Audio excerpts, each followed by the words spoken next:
Hello everyone, welcome back. This is mister और आज के इस वीडियो लेक्चर में मैं आप लोगों को पढ़ाने जा रहा हूं past perfect continuous tense.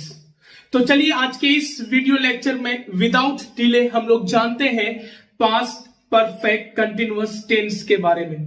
Dear student, सबसे पहले समझ लीजिए ये पास्ट परफेक्ट कंटिन्यूअस टेंस है क्या। तो याद रहे, पास्ट परफेक्ट कंटिन्यूअस टेंस के अंतर्गत ऐसे एक्शन को, ऐसे कार्य को बताया जाता है भूत में, पास्ट में शुरू हुआ ऐसा कार्य जो एक समय सीमा, एक निश्चित समय तक चला, जारी रहा, जारी था। ऐसे ही कार्यों को हम लोग पास्ट परफेक्ट कंटिन्यूअस टेंस के अंतर्गत रखते हैं। डियर स्टूडेंट्स, इसका हिंदी पहचान होता है ना, पास्ट परफेक्ट कंटिन्यूअस टेंस का हिंदी पहचान होता है ता रहा था, ती रही थी, ते रहे थे। कहने का मतलब, अगर किसी भी हिंदी वाक्य के अंत में ता रहा था, ती रही थी, ते रहे थे रहे, जैसे वह गाना गाता रहा था। देखिए ऐसा नहीं, यहां पर हम वह गाना गा रहा था, एक सेंटेंस है वह गाना गा रहा था, दूसरा है वह गाना गाता रहा था। ये दोनों में अंतर है, डिफरेंस है। वह गाना गा रहा था, इसका मतलब आप जिस समय आप वहां पर थे, है ना, एक्शन हो रहा था, कोई दिक्कत। अब अगर बोलते हैं वह गाना गाता रहा था, तो इसका मतलब यह हुआ कि वो पास्ट में कभी शुरू किया और एक निश्चित समय तक उसका काम जारी रहा। दोनों वाक्य के बीच अंतर है। रहा था, रही थी, रहे थे, ये पास्ट इम्परफेक्ट का पहचान है। वॉज वर का प्रयोग करते हैं।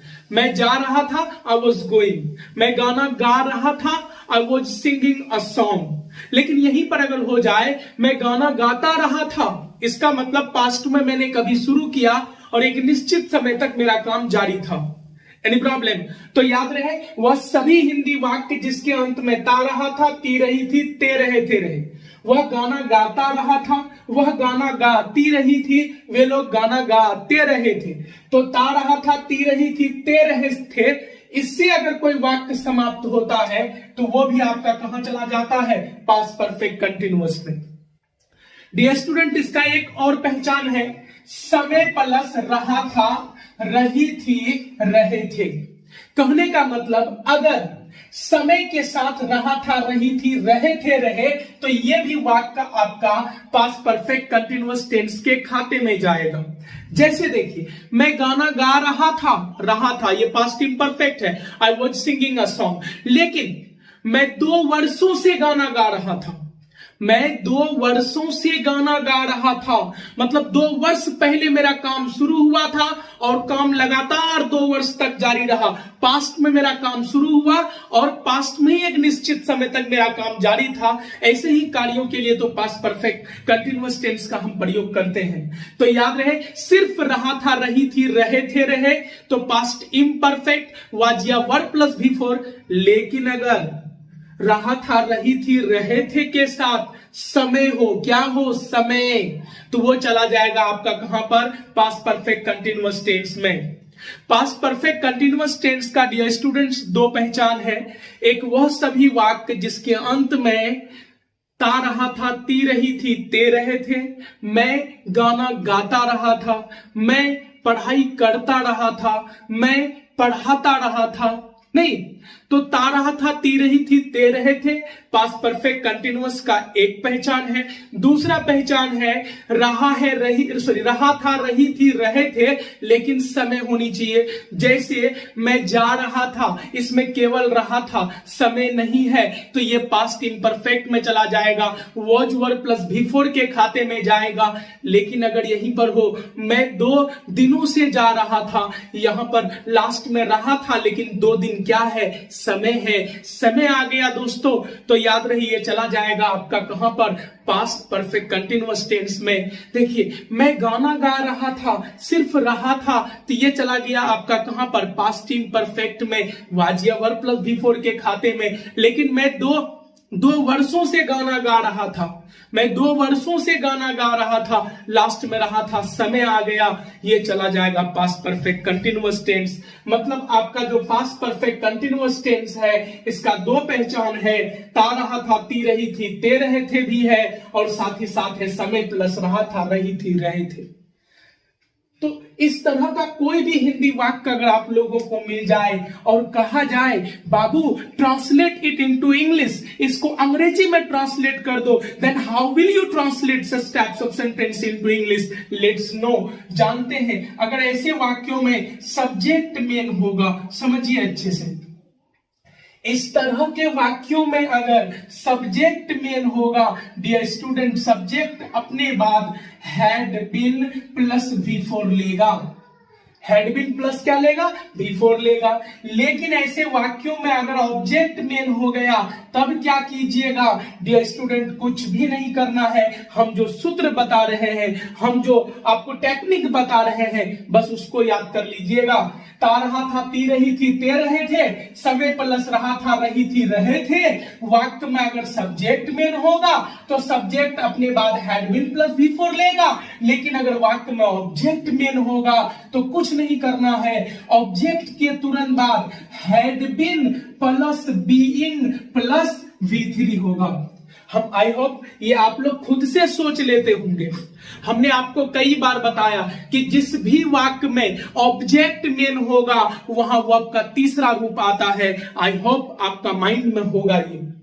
तो याद रहे, इनमें से कोई भी वाक्य अगर समाप्त हो, कोई भी वाक्य इनमें से किसी से भी समाप्त हो, सब्जेक्ट अगर उस वाक्य में मेन है तो ये वाला फॉर्मूला पुट कीजिए, ये वाला टेक्निक यूज कीजिए, हैड बीन प्लस V4 लगाइए। और अगर ऑब्जेक्ट मेन है तो had been being plus V3 कर दीजिए और आपका ट्रांसलेशन बन जाएगा।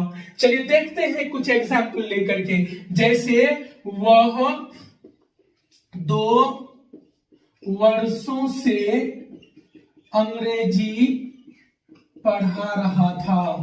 समझिए, वह 2 वर्षों से अंग्रेजी पढ़ा रहा था, वह 2 वर्षों से अंग्रेजी पढ़ा रहा था, लास्ट में रहा था, वाजिया वर्ब प्लस V4 लगा दीजिएगा। वह 2 वर्षों से अंग्रेजी पढ़ा रहा था, रही थी, रहे थे, वाजिया वर्ब प्लस V4 लगा देंगे? बिल्कुल नहीं। यहां 2 वर्ष क्या है? समय है।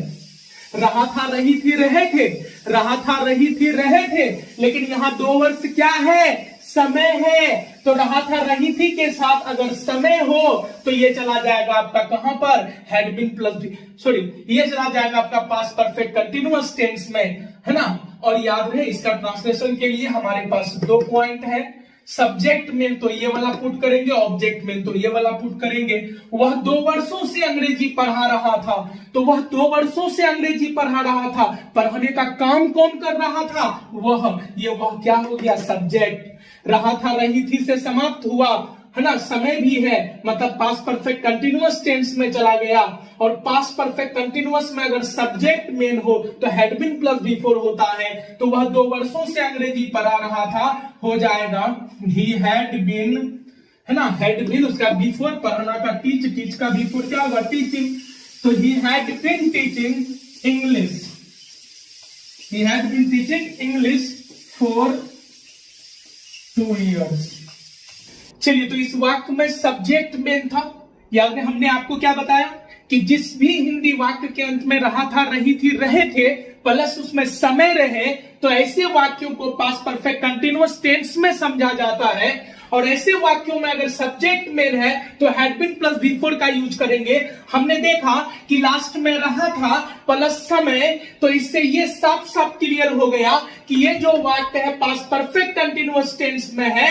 और इस वाक्य में आपने देखा सब्जेक्ट मेन है, इसलिए हमने had been plus V4 use किया। हमने लिखा he had been teaching English for 2 years। यहां पर आप देखिए हैड बीन प्लस V4, ये हैड बीन, यहां V4 है, टीचिंग ING फॉर्म को ही ना V4 बोलते हैं। तो had been teaching, had been plus V4 का प्रयोग हमने यहां पर किया। डियर स्टूडेंट, यहां पर फॉर 2 years है।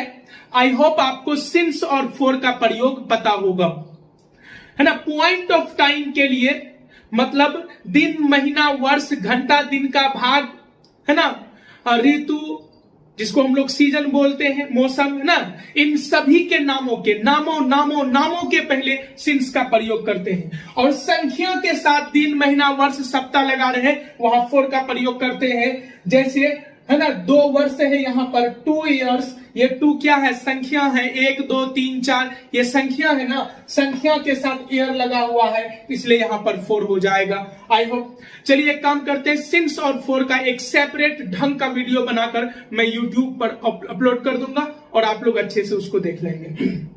भाई तो सब्जेक्ट मेन वाला हमने देखा, अब चलिए एक ऑब्जेक्ट मेन वाला देखते हैं। जैसे 2 वर्षों से अंग्रेजी पढ़ाई जा रही थी। समझना अच्छे से, समझिए, 2 वर्षों से अंग्रेजी पढ़ाई जा रही थी। या तो हम चलिए एक काम करते हैं, इसमें 2 वर्ष यूज किया ना हमने, 2 इयर्स यूज किया, यहां 4 लगा। चलिए सिंस वाला एक एग्जांपल लेते हैं। 2 वर्ष को हम कर देते हैं, है ना,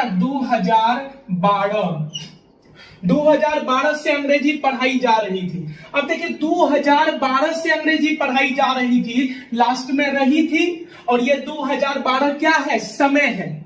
तो जिस भी वाक्य में रहा था, रही थी, रहे थे, रहे, और उस वाक्य में समय हो तो डायरेक्ट वो वाक्य चला जाएगा पास्ट परफेक्ट कंटीन्यूअस टेंस में। 2012 से अंग्रेजी पढ़ाई जा रही थी, लास्ट में रही थी, और यहां पर 2012 है, मतलब 2012 से अंग्रेजी पढ़ाई जा रही थी, मतलब 2012 में शुरू हुआ और पढ़ाता रहा एक निश्चित समय सीमा तक। समझिए 2012 से अंग्रेजी पढ़ाई जा रही थी, लास्ट में रही थी 2012, समय है, रहा था, रही थी, रहे थे, रहा था, रही थी, रहे थे, प्लस समय जिसमें हो उसी को पास्ट परफेक्ट कंटीन्यूअस टेंस में बोलते हैं। अर्थात ये वाला जो वाक्य है ये भी पास्ट परफेक्ट कंटीन्यूअस टेंस के खाते में गया। अब आप अच्छी तरह से जानते हैं कि वाक्य में सब्जेक्ट मेन तो कुछ और फॉर्मूला होता है, ऑब्जेक्ट मेन कुछ और फॉर्मूला होता है। चेक कर लेते हैं, इसमें सब्जेक्ट मेन है या ऑब्जेक्ट। अच्छे से समझिए, 2012 से अंग्रेजी पढ़ाई जा रही थी, अच्छे से समझिए, 2012 से अंग्रेजी पढ़ाई जा रही थी। पढ़ाने का काम कोई यहां पर कर रहा है, यहां पर पढ़ाने वाला है, करने वाला है, करता है, बिल्कुल नहीं, इस वाक्य में करता नहीं है। ये 2012 समय है, ये अंग्रेजी एक्चुअली क्या है, ऑब्जेक्ट है, अर्थात इस वाक्य में ऑब्जेक्ट मेन है। डियर स्टूडेंट, जिस वाक्य में ऑब्जेक्ट मेन हो, मतलब पास्ट परफेक्ट कंटीन्यूअस टेंस के वाक्य में अगर ऑब्जेक्ट मेन हो, had been, being plus V3 होता है। 2012 से अंग्रेजी पढ़ाई जा रही थी तो हो जाएगा, ऑब्जेक्ट पहले आ जाएगा, इंग्लिश, उसके बाद had been being plus V3, English had been being, पढ़ाना का टीच का V3 टॉट हो जाएगा, English had been being taught 2012 से, 2012 होगा या सिंस 2012 होगा। डियर स्टूडेंट, 2012 वर्ष का नाम है और जो नाम है वो सिंस लेता है, इसलिए यहां पर हो जाएगा सिंस 2012। तो 2012 से अंग्रेजी पढ़ाई जा रही थी, English had been being taught since 2012। I hope आप लोगों को समझ में आया होगा। बहुत ज्यादा आसान है, हम पढ़ रहे हैं past perfect continuous tense, past perfect continuous tense. मैंने कहा इसका 2 पहचान है, एक सिंपल है, ता रहा था, ती रही थी, ते रहे थे। दूसरा है रहा था, रही थी, रहे थे, लेकिन समय होना चाहिए। समय होगा तो पास्ट परफेक्ट कंटीन्यूअस टेंस होगा, समय नहीं होगा तो पास्ट इम्परफेक्ट टेंस में चला जाएगा, वाजियवर प्लस V4 में जाएगा। ठीक है, तो याद है इसमें समय होनी चाहिए। कोई दिक्कत? अब इसका ट्रांसलेशन बनाने के लिए हमें क्या करना है, तो हमारे पास 2 मंत्र हैं। सब्जेक्ट में मेन तो ये वाला मंत्र छोड़ेंगे, had been plus V4 use करेंगे, और अगर ऑब्जेक्ट में तो had been being plus V3 use करेंगे। Any problem? वीडियो को अच्छे से देखिए, वीडियो पॉज करके अच्छे से इसको लिख भी लीजिए, प्रत्येक वीडियो को बारीकी से देखिए, अच्छे से देखिए। मैं रेगुलर क्लास लेकर आऊंगा आप लोगों के समक्ष। आई होप आप लोग बेहतर तरीके से देखते होंगे। और career is very important, career बहुत ज्यादा मायने रखता है। जितना बेहतर करियर होगा उतना बेहतर लाइफ जी पाइएगा। और करियर बेहतर बनाने का काम सिर्फ और सिर्फ एजुकेशन करेगा, पढ़ाई करेगा, नॉलेज करेगा। सो ज्यादा से ज्यादा नॉलेज गेन कीजिए ताकि बेहतर करियर हो। इसी के साथ बाय बाय।